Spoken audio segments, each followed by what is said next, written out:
Hello everyone and welcome back to another video. In today's video we are going to be doing our 10 hardest characters in Smash Ultimate, and it's really important to understand the mindset that I had going into this video. It's not about which characters are the hardest to win with, it's about which characters are the hardest to consistently execute their game plan with throughout the entirety of a tournament, because if it was hardest to win with, then it would just be a reverse tier list. Like, Ganon is the hardest character in the game to win is because he's the worst character in the game, but that's not really, a good video idea, and also doesn't properly answer the question in my opinion. So we're going to be looking at characters that have to do extra things in the neutral, and I'll get to specific examples of that when I actually have them, as well as characters that just have the most difficult combo routes. Maybe you have to be spacing with them all the time. Just all of those little factors are going to be weighed in, but I think it's really important to understand it's not about how hard it is to win with them, it's about how hard it is to play them.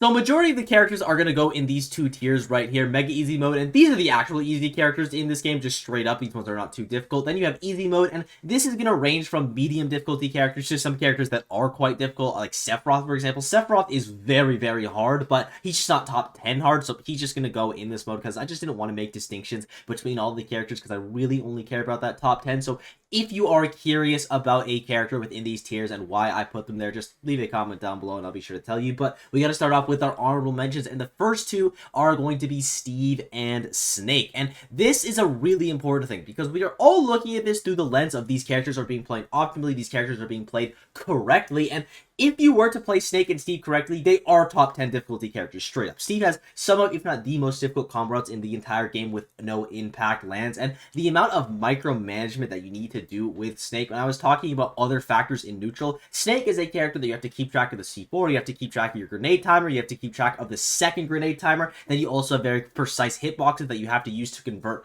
off of those grenades. So when these characters are played optimally, they are extremely difficult, but since you don't have to play them optimally like at all with Steve, you can just spam up tilt and do 50% easy combos, stand behind your wall, Snake, you can just throw grenades, don't even worry about the timer, spam up tilt, dash attack. Like, these characters, you can play them so brain dead that I doesn't feel right to have them in top 10 difficulty. So even though this is under the context of all these characters are being played optimally, and if played optimally, I do think Steve and Snake are top 10 difficulty because you can play them so differently and so unoptimized and still have success. I'm not going to put them in that top 10.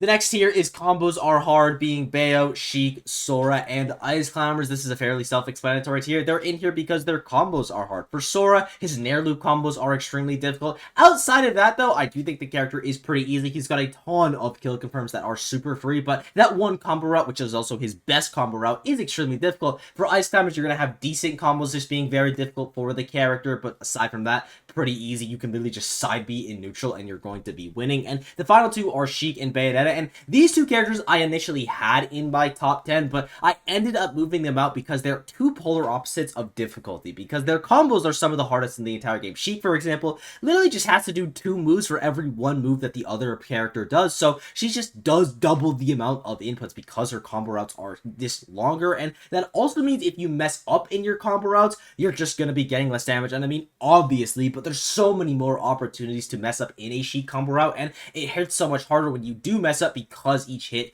is worth less. So you really need to be on point with her combos in order to make her work. And it's a very similar situation to Bayonetta. It's not as hard for Bayo to actually rack up that damage, but there's so many specific DI routes and hits of either side B or up B that she needs to be able to react to in order to get those crazy Bayo combos that you see someone like Lima or Tama P pulling off. So in terms of the combo routes for those characters, they are absolutely top 10 in difficulty, but it's actually their neutral that moved them out of that top 10 because these characters' neutrals are like free. Bayo has one of the best neutrals in the game. Side B literally plays neutral for you. It's the best whiff punish move in the entire game.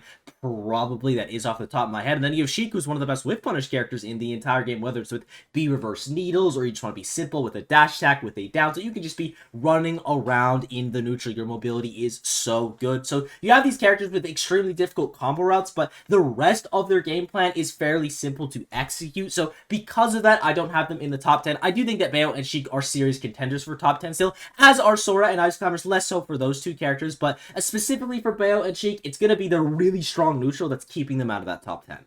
And the final honorable mention is going to be Wario. And his title here is specifically looking at the clock. And the reason it's like that is because I think if you're to play Wario optimally, you're getting 3 or 4 half-lofts a game. You should be camping as hard as you can with this character. And the second you get for that half-lof, that's when you can go in for your engagements and try to get that kill. Also, outside of actually just waft resource management, I do think his Nair is such a tricky move. And it's also such an important move to his kit. There's just so much variance on it because of just kind of multi-hit inconsistency in Smash Ultimate that you have to adapt to as a Wario player. So with that, plus actually managing waft correctly, I think the character can be extremely difficult, and he's just shy of that top 10.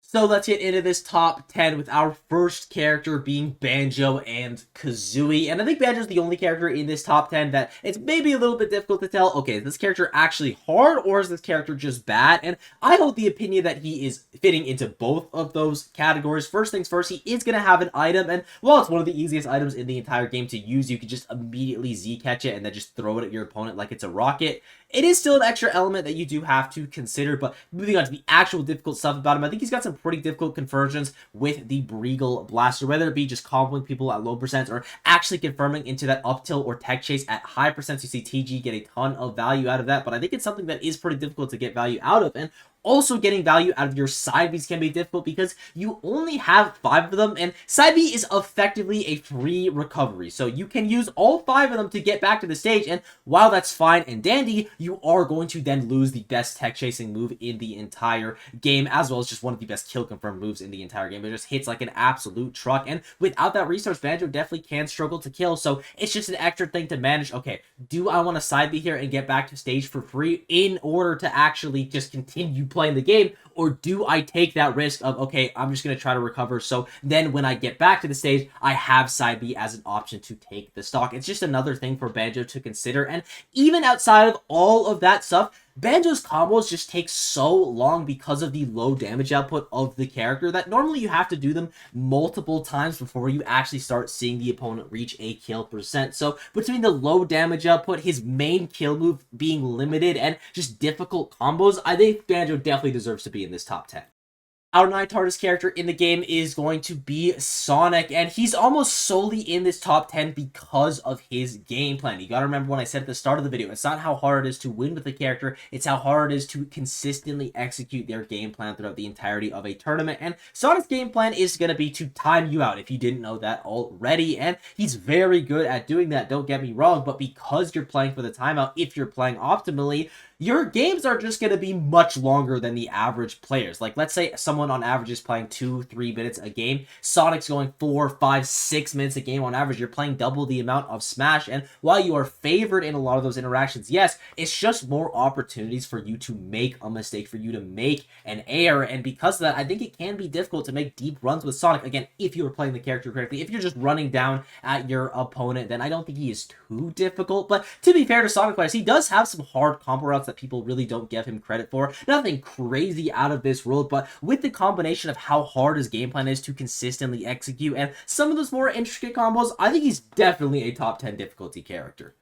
The 8th hardest character in the game is gonna be Joker, and it's Gun that puts him into this top 10. Without Gun, I still think Joker would be a pretty difficult character. Fair 1 is probably his most important kill confirm, and it's a kill confirm that you have to react to, whether it be the pop-up hit from the fair or the drag down hit from the fair. You need to be on point for that reaction, and if you're not, your kill is just going to slip away, which can be pretty bad as Joker, especially if Arsene isn't around the corner. He's got some difficult combos, specifically the infinite can be extremely difficult to do, but outside of that, he doesn't have anything crazy. Maybe a couple DI mix-ups and following the routes when you're going for drag down stuff, but it's Gun that's going to be ultimately putting him over the line. Number 1, just because of the value that you're supposed to be getting out of Gun in neutral. You should just be shooting that thing constantly. It also makes your movement significantly better. You have one of the best movement characters in the game already with Joker, but because of Gun, you could just be dancing around your opponent, and this is a tool that you could be getting value of in the disadvantage, in the advantage, in the neutral. Literally every single state of the game, you have a use for Joker's Gun, and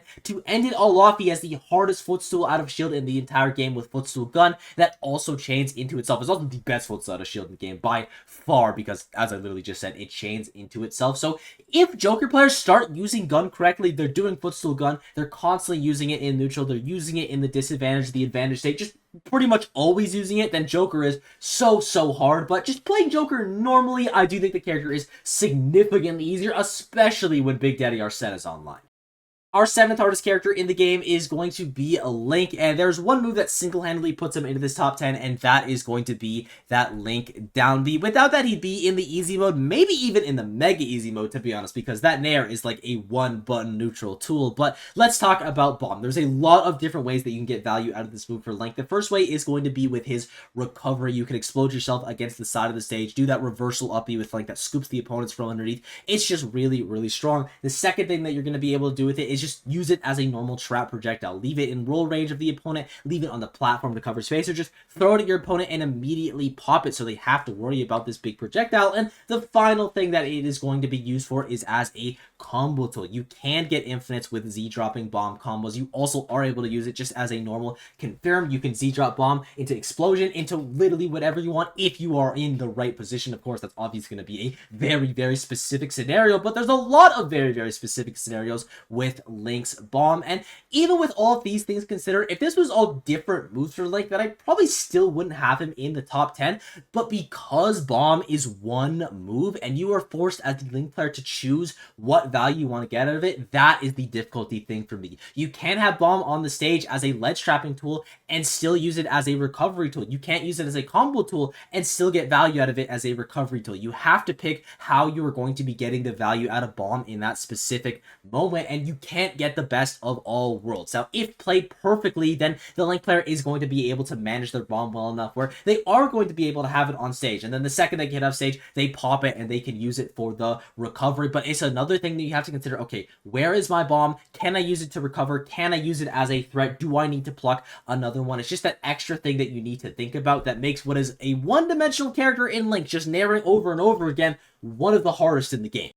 The next character is going to be Megaman, and this is a character that I feel like has to ride that very fine line of being a rushdown character and being a zoning character. And he's just perfectly in the middle. Pellets is going to be one of the best walling tools in the entire game, but it's also a tool that doesn't do a lot of damage. You slowly have to whittle away at your opponent. You have to win neutral over and over again. And once your opponent makes that space against you, then it's up to you as the Megaman to choose the correct get off me tool, whether it be Leaf Shield, which is still broken by the way, or just disengaging with a normal forward air, with a normal back air. And that's not even the actual hard stuff of Mega Man. The actual difficult stuff is going to be coming from his Metal Blade combos. Again, having an item in your kit just adds an extra layer to your game plan, because that's another thing that other characters just simply don't have to worry about. But Mega Man also has some crazy Metal Blade confirms where you can literally just Metal Blade by itself for like 40-60% and then confirm it into an up tilt. And obviously that's very hard to do, but if you can do it, you're going to be finding some serious value right there. You also have conversions off of up air, like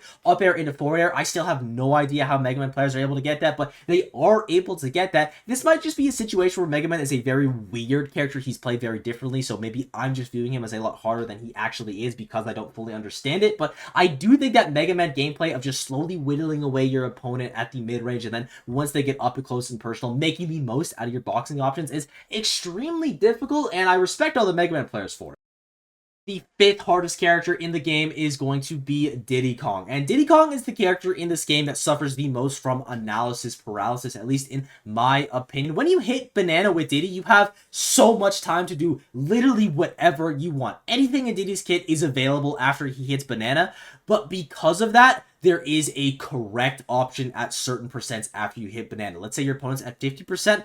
As the Diddy Kong player, you need to know what's the correct thing to do in the situation. Is the correct thing just go for a downer into barrels for the most amount of damage? Or should you be trying to kill your opponent with a Nair combo off of the top? There's just so many different things that you can choose as Diddy, and if you're not choosing the correct solution, then technically you're playing the character incorrectly, and that's where the difficulty from Diddy comes, in my opinion. Just picking the right options every single time is so hard because you have so many options at your disposal. But aside from that, I don't think Diddy is is the most difficult character. He has Monkey Flip, which is an amazing tool in neutral, especially when comboed with Banana. You have really quick moves like down tilt, which you can just poke with and then run away from your opponent. I don't think his combos are too difficult, aside from specific ones like those nair into up air combos off the top. I think can be very hard to land some of the Z-drop stuff as well. But the main thing about Diddy that makes him really hard, in my opinion, is picking the correct choice. He's the hardest character in the game to pick the correct choice with because you have so many options. And if you don't want to put Diddy this high in the top 10, I think that's pretty reasonable. I could see him being even the 10th hardest character in the game, but he's absolutely top 10 difficulty in my mind. No questions there. Our fourth hardest character in the game is going to be Pikachu, and he's a little bit of a combination of Sonic and Diddy Kong, in my opinion. Obviously, for Sonic, it is going to be that same game plan of, I am just going to be timing you out, but unlike Sonic, Pikachu is a character that is actually going to be going under the stage pretty consistently. I'd say like 30 to 50 times a game if you're playing to time out your opponent, which, again, you should be if you are playing Pikachu correctly. And while going under the stage itself isn't that hard, at least in my opinion, the fact that if you mess up, you die just makes it so much harder to be consistent with Pika in bracket. I think Pikachu is the character with the highest variance of if you're playing him well. If you're playing him really, really well, top 5, maybe even top 1, broken character. But if you're not playing him well, he just has such a drastic drop off, and this is one of those regions. Being able to go onto the stage for Pikachu is a massive boon, but if you take that tool away, the character is getting significantly worse. And I say he's like Diddy Kong as well because I think Pikachu also suffers from analysis paralysis. It's nowhere near as bad as Diddy, but off stage, for example, you have either back air or down air or forward air as your edge guarding tools. Back air is just kind of like the middleman, the consistent one. Forward air is going to be the stronger edge guarding tool, but it has a chance of falling out. You have down air being the Hail Mary spike, but it's also the hardest one to hit. And Pikachu's combos are also just like way harder than a character like Sonic would be. Like, for example, his up air bridges are some of the most difficult combos in the game. Confirming into Thunder is extremely hard as well. Again, if you are playing Pikachu and you're just rushing down your opponent, you're not doing any of the crazy combos, you're just going for those simple back airs off stage, he's not that difficult. But if you're doing the stuff that Shiny Mark specifically is doing, where he is timing you out, he's going for the up air bridges, he's hitting you for 80% off of one conversion, resetting his combo with down air, stuff like that is very difficult. And we have our top 3. And before we get into the top 3, I just want to say that I think these are clearly the 3 hardest characters in the game. You could take Steve, Snake, Bayo, Sheik, even Sephiroth, to be honest, and all of Wario as well. All of these characters are fairly interchangeable in my mind for difficulty. There's definitely some that I would still have above others, like everyone in my top 10. I have my top 10 for a reason, but if you perceive any of these characters as top 10, I think that's absolutely fine. But these 3 characters, I think, are clearly the 3 hardest in the game. And that third hardest character in the game is going to be Rosalina and Luma. And it's simply for the fact that you are controlling more than one character. And not only are you controlling multiple characters, but Luma is also more important than Rosalina, in my opinion. Without Luma, Rosa's walling, terrible. Advantage state, terrible. Combos, bad. Literally everything about the character is bad. But with Luma, she's actually pretty solid. So as Rosa, you have to find this balance of not just chucking Luma in there to go fight your battles for you, because you kind of need him alive to be a good character, but you also don't want to put Rosalina at the forefront of the damage to protect Luma, because that's kind of his job as the bodyguard. So you got to find that perfect balance of using Luma as a bodyguard, but making sure you're not using him too recklessly and actually being able to get perfect value out of him, as well as some of the more difficult Rosa tech, like that stuff that the Buzz does where he air dodges and Luma does the smash tech. I have no idea what that's all about, but that main factor of Rosalina having that extra thing in neutral that she has to be constantly controlling, and if she doesn't keep it alive, she gets way, way worse. It's just such an extra burden that she has to worry about.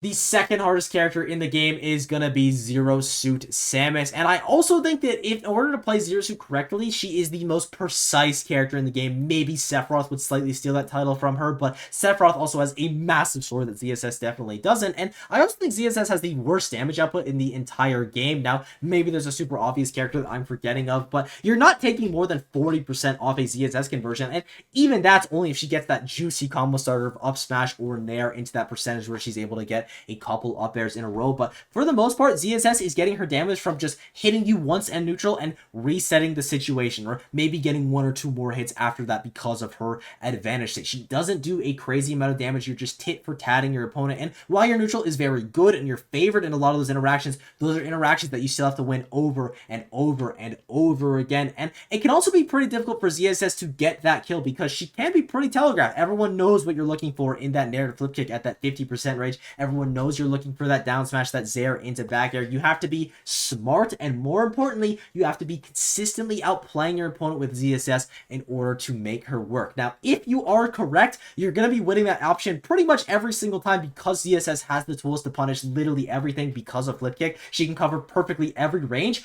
but you have to be correct. If you're wrong, you're going to get blown up. You're a very light character who is hitting way less hard than everyone else. Every time you get hit, it's a lot harder for you because you just need to win more interactions to actually make up that deficit versus your opponent. You need to be playing on point, and if you're not, you're going to lose.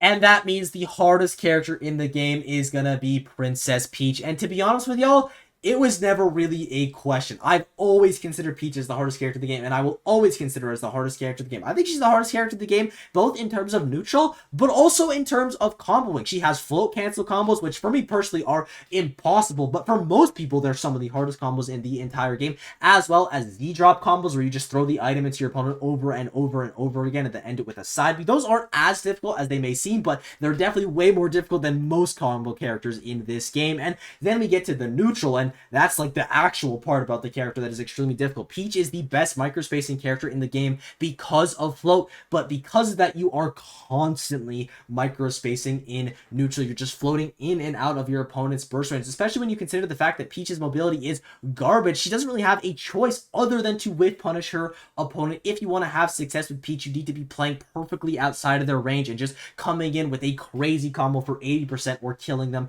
at 0. Peach played correctly is easily the hardest character in the game, at least in my opinion. And with that, I thank you all for watching. I hope you enjoyed this sport. It's been absolutely unreal as of late. I'm very curious what y'all think about this top 10. It's obviously a very difficult conversation to have just because it really does come down to what do you value, but I still want to know what characters would y'all have in the top 10. And with that, I will see you all in the next one.